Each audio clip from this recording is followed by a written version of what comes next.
BJP MLC city ರವಿಗೆ ಇವತ್ತು ತವರಿನಲ್ಲೇ ಪ್ರತಿಭಟನೆ ಬಿಸಿ ತಟ್ಟಲಿದೆ. ಸಚಿವೆ ಲಕ್ಷ್ಮೀ ಹೆಬ್ಬಾಳ್ಕರ್ ವಿರುದ್ಧದ ಸಿಟಿ ರವಿ ಹೇಳಿಕೆಯನ್ನು ಖಂಡಿಸಿ ಚಿಕ್ಕಮಗಳೂರು ಕಾಂಗ್ರೆಸ್ನಿಂದ ಪ್ರತಿಭಟನೆ ನಡೆಯಲಿದೆ. ಸ್ವಕ್ಷೇತ್ರದಲ್ಲೇ ಸಿಟಿ ರವಿಗೆ ಘೇರಾವ್ ಹಾಕಿ ಅವರ ನಿವಾಸಕ್ಕೆ ಮುತ್ತಿಗೆ ಹಾಕೋದಕ್ಕೆ ಸಿದ್ಧತೆಯನ್ನ ಮಾಡಿಕೊಳ್ಳಲಾಗಿದೆ. ಇದೇ ಕಾರಣಕ್ಕೆ ಚಿಕ್ಕಮಗಳೂರು ನಗರದಾದ್ಯಂತ ಪೊಲೀಸರು ಹೈ ಅಲರ್ಟ್ ಆಗಿದ್ದಾರೆ. ಇನ್ನೊಂದು ಕಡೆ ಸಿಟಿ ರವಿ ಆಪ್ತರಿಗೆ ಬಂಧನದ ಭೀತಿ ಶುರುವಾಗಿದೆ. ಸಿಟಿ ರವಿ ಬಂಧನ ವಿರೋಧಿಸಿ ಬೆಂಬಲಿಗರು, ಬಿಜೆಪಿ ಕಾರ್ಯಕರ್ತರು ಪ್ರತಿಭಟನೆ ನಡೆಸಿ ಬೈಕ್ಗಳಿಗೆ ಬೆಂಕಿಯನ್ನು ಹಾಕಿದರು. ಈ ಹಿನ್ನೆಲೆಯಲ್ಲಿ ಬಿಜೆಪಿ ಜಿಲ್ಲಾಧ್ಯಕ್ಷ ಸೇರಿದಂತೆ ನೂರಾರು ಜನರ ಮೇಲೆ 8 ಪ್ರತ್ಯೇಕ ಎಫ್ಐಆರ್ ದಾಖಲಾಗಿವೆ. ಇವತ್ತು ಅವರನ್ನೆಲ್ಲ ಬಂಧಿಸುವಂತ ಸಾಧ್ಯತೆ ಇದೆ.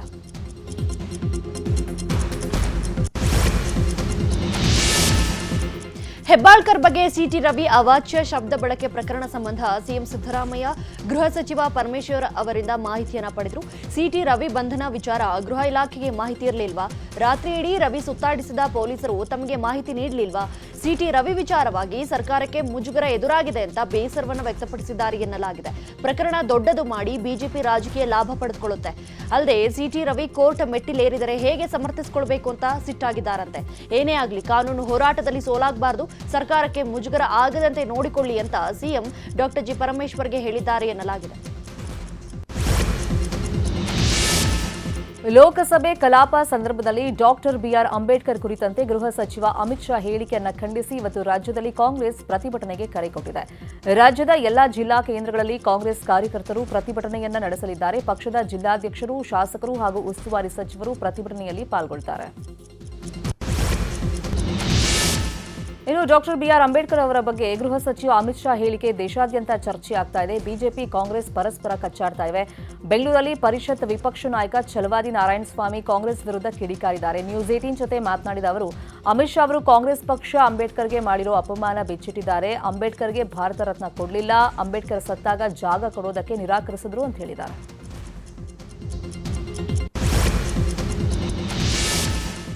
ಕನ್ನಡಕ್ಕೆ ರಾಜ್ಯ ಸರ್ಕಾರದಿಂದಲೇ ಅಪಮಾನವಾಗಿದೆ. ಚನ್ನಪಟ್ಟಣ ಕೃಷಿಕ ಸಮಾಜದಲ್ಲಿ ಚುನಾವಣೆಯಲ್ಲಿ ಮತದಾರರ ಪಟ್ಟಿ ಸಂಪೂರ್ಣ ಇಂಗ್ಲಿಷ್ಮಯವಾಗಿದೆ.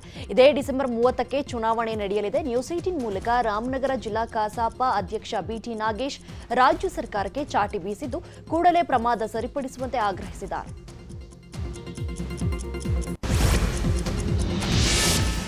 ರೇಣುಕಾಸ್ವಾಮಿ ಕೊಲೆ ಪ್ರಕರಣದಲ್ಲಿ ಜಾಮೀನು ಪಡೆದು ಹೊರಬಂದಿರುವಂತಹ ದರ್ಶನ್ ಘಟನೆಗೆ ಕಾರಣವಾದ ಪವಿತ್ರ ಗೌಡಾಳ ಸಹವಾಸದಿಂದ ದೂರ ಉಳಿದ್ರ ಅನ್ನೋ ಪ್ರಶ್ನೆ ಶುರುವಾಗಿದೆ. ಜಾಮೀನು ಸಿಕ್ಕ ಬಳಿಕ ಪತ್ನಿ ಮನೆಗೆ ತೆರಳಿ ಅಲ್ಲಿಂದ ನೇರವಾಗಿ ಮೈಸೂರಿನ ತಮ್ಮ ಫಾರ್ಮ್ ಹೌಸ್ ಸೇರಿದ್ದಾರೆ ದರ್ಶನ್. ಈ ನಡುವೆ ಪವಿತ್ರಾಳನ್ನ ಭೇಟಿಯಾಗದೆ ಕುಟುಂಬಸ್ಥರು ಹಾಗೂ ಆಪ್ತರ ಜೊತೆ ಕಾಲವನ್ನ ಕಳೀತಾ ಇದ್ದಾರೆ. ಅಲ್ಲದೆ ಫಾರ್ಮ್ ಹೌಸ್ಗೂ ಯಾರೂ ಬರದಂತೆ ಮನವಿ ಮಾಡಿದ್ದಾರೆ. ಹೀಗಾಗಿ ಪವಿತ್ರಾಳಿಂದ ದಾಸ ಅಂತರವನ್ನ ಕಾಯ್ದುಕೊಳ್ತಾ ಇದ್ದಾರಾ ಅನ್ನೋ ಚರ್ಚೆ ಶುರುವಾಗಿದೆ. ಆದರೆ ಪವಿತ್ರ ಹಾಗೂ ಆಕೆಯ ತಾಯಿ ದರ್ಶನ್ ಹೆಸರಲ್ಲಿ ಅರ್ಚನೆಯನ್ನ ಮಾಡಿಸಿದ್ರು. ಚಿನ್ನದ ಅಂಗಡಿ ಮಾಲೀಕರಿಗೆ ಮಹಿಳೆಯಿಂದ ವಂಚನೆಯಾದ ಪ್ರಕರಣ ಸಂಬಂಧ ಇವತ್ತು ಮಾಜಿ ಸಚಿವ ವರ್ತೂರು ಪ್ರಕಾಶ್ ವಿಚಾರಣೆಗೆ ಹಾಜರಾಗಲಿದ್ದಾರೆ. ಬೆಂಗಳೂರಿನ ಕಮರ್ಷಿಯಲ್ ಸ್ಟ್ರೀಟ್ ಪೊಲೀಸರಿಂದ ವರ್ತೂರು ಪ್ರಕಾಶ್ ವಿಚಾರಣೆ ನಡೆಯಲಿದೆ. ಶ್ವೇತಾ ಎಂಬ ಮಹಿಳೆ ವರ್ತೂರು ಪ್ರಕಾಶ್ ಹೆಸರೇಳಿ 2.5 ಕೋಟಿ ರೂಪಾಯಿ ಚಿನ್ನವನ್ನ ವರ್ತಕರ ಬಳಿ ಪಡೆದಿದ್ರು. ತನಗೂ ವ್ಯವಹಾರಕ್ಕೂ ಯಾವುದೇ ಸಂಬಂಧ ಇಲ್ಲ ಅಂತ ವರ್ತೂರು ಪ್ರಕಾಶ್ ಈಗಾಗಲೇ ಹೇಳಿಕೆಯನ್ನು ಕೊಟ್ಟಿದ್ದಾರೆ.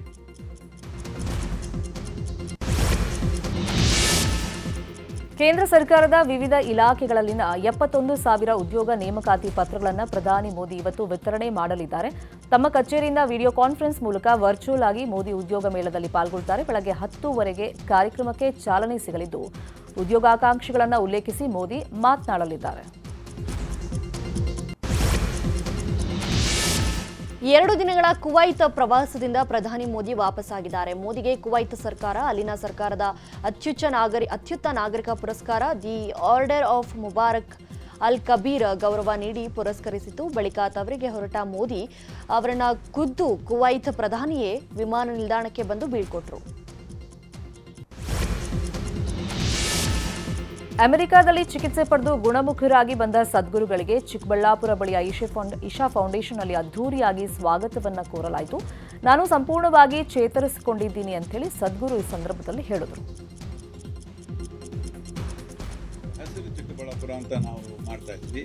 ಇದಕ್ಕೆ ಸುಮಾರು 1 ಲಕ್ಷ ಮರದ ಸಸಿ, ಇದೆಲ್ಲ ಟಿಂಬರ್ ಟ್ರೀಸು, ಸ್ವಲ್ಪ ಫ್ರೂಟ್ ಟ್ರೀಸು ಎಲ್ಲ ಸೇರ್ತು ಫಾರ್ಮರ್ಸು ಕೊಟ್ಟಿದ್ವಿ. ಎಲ್ಲ ಚೆನ್ನಾಗಿ ಬರ್ತಾ ಇದೆ. ನಾವು ಅದನ್ನೆಲ್ಲ ರೆಗ್ಯುಲರಾಗಿ ನಮ್ಮ ವಾಲಂಟಿಯರ್ಸ್ ಹೋಗಿ ಇನ್ಸ್ಪೆಕ್ಟ್ ಮಾಡ್ತಾರೆ ಹೇಗಿದೆ ಅಂತ.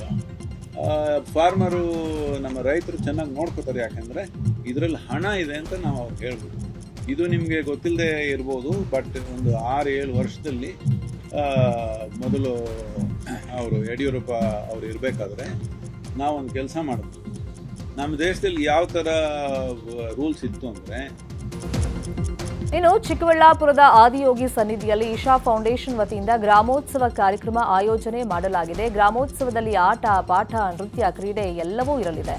ದೇಶದ 5 ರಾಜ್ಯಗಳ 43,000ಕ್ಕೂ ಹೆಚ್ಚು ಕ್ರೀಡಾಪಟುಗಳು ಇದರಲ್ಲಿ ಪಾಲ್ಗೊಳ್ಳುತ್ತಾರೆ. ಆಡುವವರು, ನೋಡುವವರಿಗೆ ಈ ಗ್ರಾಮೋತ್ಸವ ವೇದಿಕೆಯಾಗಿದೆ. ಇದೇ ತಿಂಗಳು 29ನೇ ತಾರೀಕು ಗ್ರಾಮೋತ್ಸವ ಕಾರ್ಯಕ್ರಮದ ಫೈನಲ್ ಇದೆ ಅಂತ ಇಶಾ ಫೌಂಡೇಶನ್ ಸಂಸ್ಥಾಪಕ ಸದ್ಗುರು ಮಾಹಿತಿಯನ್ನು ಕೊಟ್ಟರು. ಅಲ್ಲದೆ ಮುಂದಿನ ವರ್ಷದ ಆರಂಭದಲ್ಲಿ ಬಿಡುಗಡೆ ಆಗಲಿರುವಂತಹ ಮಿರಾಕಲ್ ಆಫ್ ಮೈಂಡ್ ಆಪ್ ಬಗ್ಗೆ ಘೋಷಣೆ ಮಾಡಿದ್ರು. 1 ಲಕ್ಷ ಮರದ ಸಸಿ, ಇದೆಲ್ಲ ಟಿಂಬರ್ ಟ್ರೀಸು, ಸ್ವಲ್ಪ ಫ್ರೂಟ್ ಟ್ರೀಸು ಎಲ್ಲ ಸೇರ್ತು ಈಗ ಫಾರ್ಮರ್ಸ್ ಕೊಟ್ಟಿದ್ವಿ. ಎಲ್ಲ ಚೆನ್ನಾಗಿ ಬರ್ತಾ ಇದೆ. ನಾವು ಅದನ್ನೆಲ್ಲ ರೆಗ್ಯುಲರಾಗಿ ನಮ್ಮ ವಾಲಂಟಿಯರ್ಸ್ ಹೋಗಿ ಇನ್ಸ್ಪೆಕ್ಟ್ ಮಾಡ್ತಾರೆ ಹೇಗಿದೆ ಅಂತ. ಫಾರ್ಮರು, ನಮ್ಮ ರೈತರು ಚೆನ್ನಾಗಿ ನೋಡ್ಕೋತಾರೆ. ಯಾಕಂದರೆ ಇದರಲ್ಲಿ ಹಣ ಇದೆ ಅಂತ ನಾವು ಅವ್ರಿಗೆ ಹೇಳ್ಬೋದು. ಇದು ನಿಮಗೆ ಗೊತ್ತಿಲ್ಲದೆ ಇರ್ಬೋದು, ಬಟ್ ಒಂದು 6-7 ವರ್ಷದಲ್ಲಿ ಮೊದಲು ಅವರು ಯಡಿಯೂರಪ್ಪ ಅವರು ಇರಬೇಕಾದ್ರೆ ನಾವೊಂದು ಕೆಲಸ ಮಾಡಿದ್ವಿ. ನಮ್ಮ ದೇಶದಲ್ಲಿ ಯಾವ ಥರ ರೂಲ್ಸ್ ಇತ್ತು ಅಂದರೆ, ನೀವು ನಿಮ್ಮ ಜಮೀನಲ್ಲಿ ಒಂದು ಒಳ್ಳೆ ಮರ ಇಟ್ರಿ ಅಂತ ಹೇಳಿ ಚೆನ್ನಾಗಿ ಬೆಳೀತು. ನಿಮಗೇನೋ ಬೇಕು, ಹಣ ಬೇಕು, ಇಲ್ಲ ಮರ ಬೇಕು, ಏನೋ ನೀವು ಕಟ್ ಮಾಡಿ ನಿಮ್ಮನ್ನು ಅರೆಸ್ಟ್ ಮಾಡಿ ತಗೊಂಡು ಹೋಗಿ ನಿಮ್ಮ ಜಮೀನಲ್ಲಿ ಬೆಳೆದದ್ದು. ಅದರಿಂದ ರೈತ ಏನು ಮಾಡ್ದ, ಯಾರು ಮರನೇ ಇಡಲ್ಲ. ಮರ ಇಟ್ಟರೆ ತಾನೇ ಪ್ರಾಬ್ಲಮ್. ಯಾಕೆ ಬೇಕು ನಮಗೆ? ಈಗ ಅದು ಚೇಂಜ್ ಮಾಡಿ ಆಲ್ಮೋಸ್ಟ್ ಆಲ್ ದ ಸ್ಪೀಶೀಸ್, ಏನೋ ಒಂದು 2-3 ಸ್ಪೀಶೀಸ್ ಇನ್ನೂ ಇಟ್ಕೊಂಡಿದ್ದಾರೆ. ಯಾಕೋ ಗೊತ್ತಿಲ್ಲ ನನಗೆ. ನಾನು ಹೇಳೋದು, ಈಗ ನಮ್ಮ ಕನ್ನಡ ನಾಡು ಅಂದರೆ ಗಂಧದ ಸಂಪತ್ತು ನಮ್ಮದು. ಈಗ ಎಲ್ಲಿಂದ ಬರುತ್ತೆ ಗೊತ್ತಾ ಗಂಧ? ಆಸ್ಟ್ರೇಲಿಯಾ. ಯಾಕೆಂದರೆ ಕಾಡಲ್ಲಿ ತೆಗಿಬಾರ್ದು, ಜಮೀನಲ್ಲಿ ಬೆಳೆಸಬಾರ್ದು. ಯಾವ ಥರ ದೇಶ ನಡೆಸ್ತೀವಿ ನಾವು? ಇದರಿಂದ ಎಲ್ಲ ಸ್ಪೀಶೀಸ್ ರಿಲೀಸ್ ಮಾಡಿದ್ದೀವಿ. 1-2 ಸ್ಪೀಶೀಸ್ ರೆಡ್ ಸ್ಯಾಂಡರ್ಸು, ಇನ್ನು ಸ್ವಲ್ಪ ಸ್ಪೀಶೀಸ್ ಮಾತ್ರ ಹಿಡ್ಕೊಂಡಿದ್ದಾರೆ. ಮಿತ್ತಿದ್ದು ಎಲ್ಲ ರಿಲೀಸ್ ಮಾಡಿ ಈಗ ಫಾರ್ಮರ್ ಬೆಳೆಸ್ಬೋದು. ಅದನ್ನು ಅವ್ನಿಗೆ ಬೇಕು ಅಂದಾಗ ಕಟಾವು ಮಾಡ್ಬೋದು. ಆಗ್ತಾನೆ ಬೆಳೆಸ್ತಾನೆ. ನೀವು ಮರ ಬೆಳೆಸಿದ್ರೆ ನೀವು ಅರೆಸ್ಟ್ ಮಾಡ್ತೀವಿ ಅಂದರೆ ಕಾಡಲ್ಲಿ ಹೋಗಿ ಕಡಿತಾನೆ. ನಮ್ಮ ಜಮೀನಲ್ಲಿ ತಾನೇ ಬೆಳಿಬೇಕು. ಇದು ಜಮೀನಲ್ಲಿ ಬೆಳೆಸೋದು ಬರೀ ಹಣಕ್ಕೆ ಮಾತ್ರ ಅಲ್ಲ, ಈ ಎಲೆ ಬೆಳುತ್ತೆ ತಾನೇ ಜಮೀನಲ್ಲಿ. ಇದು ತಾನೇ ಅದು ಅವರಿಗೆಲ್ಲ ಊಟ.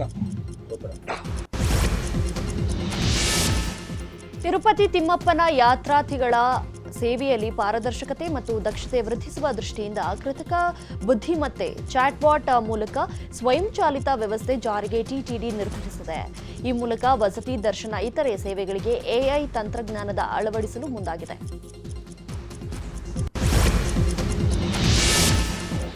ಆಸ್ಟ್ರೇಲಿಯಾ ವಿರುದ್ಧ 4ನೇ ಟೆಸ್ಟ್ ಮ್ಯಾಚ್ಗೆ ಸಜ್ಜಾಗ್ತಿರುವಂತಹ ಟೀಂ ಇಂಡಿಯಾ ಆಟಗಾರರು ಗಾಯದ ಸುಳಿಯಲ್ಲಿ ಸಿಲುಕ್ತಾ ಇದ್ದಾರೆ. ನೆಟ್ ಪ್ರಾಕ್ಟೀಸ್ ಸಂದರ್ಭದಲ್ಲಿ ಪ್ರಮುಖ ಆಟಗಾರರಿಗೆ ಬಾಲ್ ಬಡಿದಿದೆ. ಶನಿವಾರ ಅಭ್ಯಾಸ ಮಾಡ್ತಾ ಇದ್ದಾಗ ಕೆಎಲ್ ರಾಹುಲ್ ಕೈಗೆ ಕ್ಯಾಪ್ಟನ್ ರೋಹಿತ್ ಶರ್ಮಾ ಮೊಣಕಾಲಿಗೆ ಚೆಂಡು ಬಡಿದಿದೆ. ಮತ್ತೊಂದು ಕಡೆ ಬ್ಯಾಟಿಂಗ್ ಪ್ರಾಕ್ಟೀಸ್ ಸಂದರ್ಭದಲ್ಲಿ ಆಕಾಶ್ದೀಪ್ ಕೈಗೂ ಬಾಲ್ ಬಡಿದಿದೆ. ಈ ಬೆನ್ನಲ್ಲೇ ಅಭ್ಯಾಸಕ್ಕೆ ಕೊಟ್ಟಿರುವಂತಹ ಪಿಚ್ ಬಗ್ಗೆ ಟೀಂ ಇಂಡಿಯಾ ಅಸಮಾಧಾನವನ್ನ ಹೊರಹಾಕಿದೆಯಂತೆ. ವೆಸ್ಟ್ ಇಂಡೀಸ್ ವಿರುದ್ಧ ಮೊದಲ ಏಕದಿನ ಪಂದ್ಯದಲ್ಲಿ ಭಾರತ ಮಹಿಳಾ ತಂಡ 211 ರನ್ಗಳ ಭರ್ಜರಿ ಗೆಲುವು ಸಾಧಿಸಿದೆ. 3 ಪಂದ್ಯಗಳ ಸರಣಿಯಲ್ಲಿ 1-0 ಮುನ್ನಡೆ ಪಡೆದಿದೆ. ಮೊದಲು ಬ್ಯಾಟಿಂಗ್ ಮಾಡಿದ ಭಾರತ ತಂಡ 9 ವಿಕೆಟ್ ನಷ್ಟಕ್ಕೆ 314 ರನ್ ಕಲೆ ಹಾಕಿತು. ಈ ಗುರಿ ಬೆನ್ನತ್ತಿದ ವಿಂಡೀಸ್ 103 ರನ್ಗೆ ಆಲ್ಔಟ್ ಆಯಿತು. ಟೀಂ ಇಂಡಿಯಾ ಪರ ಸ್ಮೃತಿ ಮಂದಾನ 91 ರನ್ ಸಿಡಿಸಿದ್ರೆ ಬೌಲರ್ ರೇಣುಕಾ 29ಕ್ಕೆ 5 ವಿಕೆಟ್ ಕಿತ್ತರು. ಅಜಿತ್ ನಟನೆಯ ವಿದಾಮುಯರ್ಚಿ ಸಿನಿಮಾದ ರಿಲೀಸ್ ಡೇಟ್ ಅನೌನ್ಸ್ ಆಗಿದೆ. ಜನವರಿ 9ರಂದು ಈ ಸಿನಿಮಾ ಯುಎಸ್ನಲ್ಲಿ ಪ್ರೀಮಿಯರ್ ಶೋ ನಡೆಯಲಿದೆ. ಜನವರಿ 10ಕ್ಕೆ ವರ್ಲ್ಡ್ ವೈಡ್ ರಿಲೀಸ್ ಆಗಲಿದೆ. ವಿನೋದ್ ನಿರ್ದೇಶನದ ಆಕ್ಷನ್ ಥ್ರಿಲ್ಲರ್ ಸಿನಿಮಾ ಸಖತ್ ಎಕ್ಸ್ಪೆಕ್ಟೇಷನ್ ಹುಟ್ಕೊಂಡಿದೆ.